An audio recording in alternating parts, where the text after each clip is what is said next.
Olá! Sejam muito bem-vindos ao canal Hidráulica e Pneumática.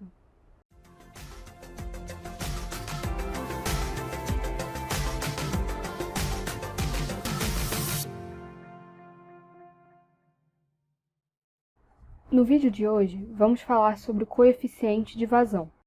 Na indústria pneumática, o coeficiente de vazão é um padrão para expressar a capacidade de fluxo de dispositivos usados em um sistema ou equipamento.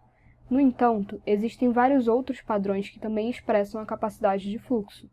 Alguns termos comuns que os engenheiros podem encontrar incluem CV, C, tamanho de orifício efetivo e litros normais por minuto, bem como taxas reais de fluxo em diferenciais de pressão específicos.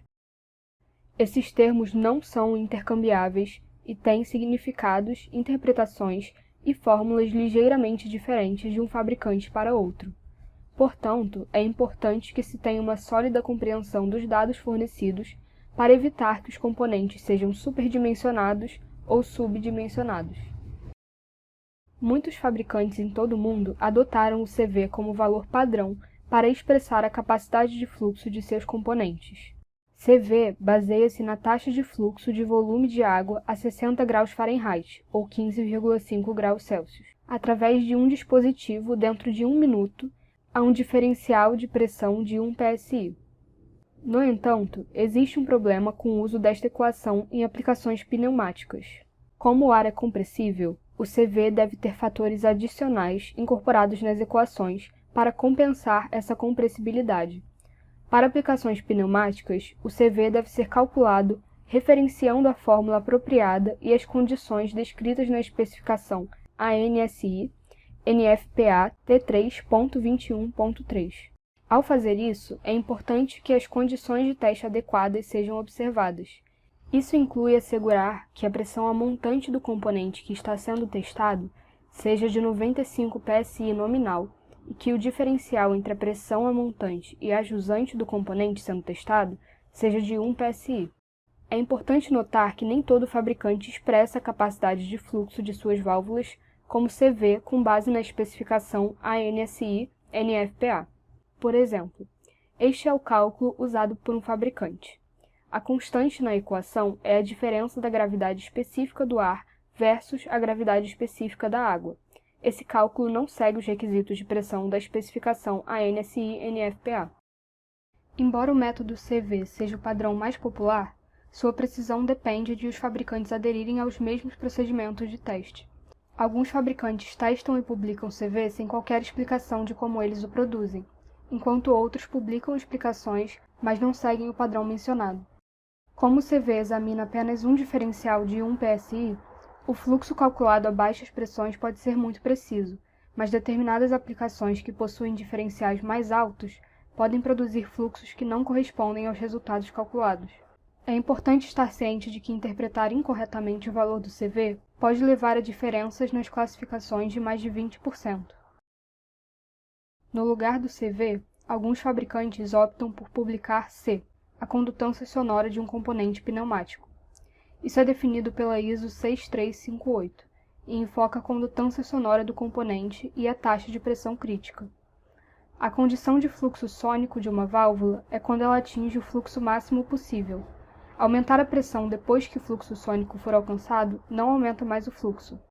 Essa condição também é conhecida como fluxo restringido. A relação de pressão crítica é a razão entre a pressão a jusante e a pressão a montante quando o componente atingiu a condição de fluxo máximo. Muitos fabricantes argumentam que os dados do fluxo subsônico C são mais confiáveis do que o CV porque são baseados no fluxo máximo através de uma válvula. Com o número C conectado a uma equação, é possível calcular uma taxa de vazão para qualquer diferencial de pressão. No entanto, alguns confundem valor C com CV, o que pode levar à confusão e a componente de tamanho incorreto. O tamanho efetivo do orifício de uma válvula é relativamente direto. Esses dados correspondem às vazões reais que seriam obtidas simplesmente colocando um orifício na linha. Também é conhecida como a área seccional efetiva, a área do orifício efetivo, e está relacionada à condutância sônica, pois o orifício de fluxo efetivo é geralmente determinado por testes empíricos para a condição de fluxo restringido. O método de orifício efetivo pode ter benefícios, pois o fluxo pode ser expresso em um número que seja fácil de entender.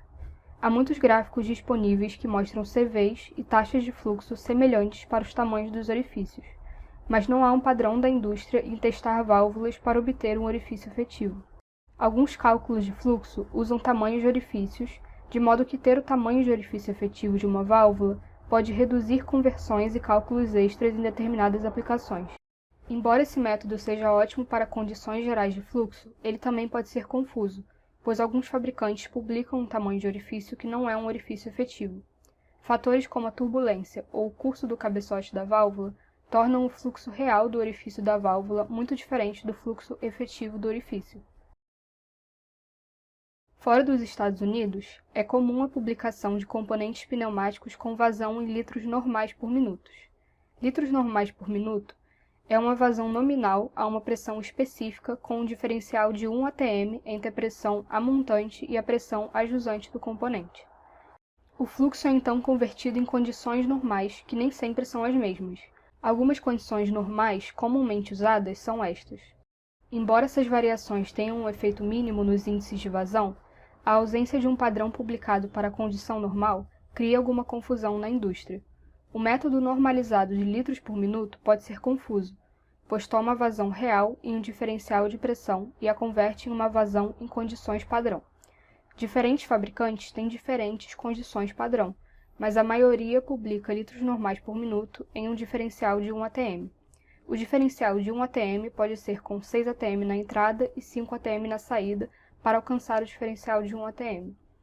Isso é importante porque o diferencial de 1 atm não é o mesmo fluxo de 1 atm na entrada de uma válvula e o escape para a atmosfera. As taxas de fluxo entre litros normais por minuto e litros por minuto para a atmosfera podem ser muito diferentes. O litros normais por minuto geralmente requer que o engenheiro calcule a vazão de volta às condições padrão. Alguns fabricantes simplesmente fornecem o fluxo real que a válvula alcançou em um diferencial de pressão específico. Essa vazão é frequentemente publicada para a classificação de pressão máxima da válvula e, portanto, expressa a vazão máxima para esse componente. Outros fabricantes levam isso adiante e publicam fluxogramas que expressam o desempenho da válvula em toda a faixa de pressão do componente. Também é bem comum fabricantes fornecerem um fluxograma com esses dados para mostrar como a taxa de vazão muda à medida que a pressão diferencial para a atmosfera muda, por exemplo. Alguns fabricantes listam as características de fluxo de suas válvulas como uma vazão em um determinado diferencial de pressão e fornecem um gráfico para a taxa de vazão à medida que o diferencial de pressão muda. Isso facilita para os engenheiros determinar a vazão a uma pressão específica e reduz consideravelmente a possibilidade de confusão nos dados. No entanto, não existe um padrão industrial para testar a vazão real de componentes pneumáticos. Existem muitos métodos nos quais a capacidade de fluxo de um componente pode ser representada.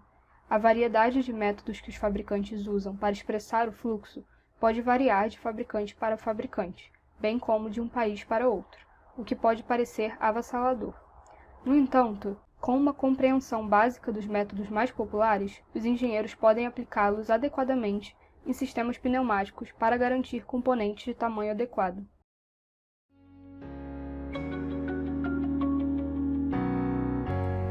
Se você gostou desse vídeo, deixe seu like e se inscreva no canal.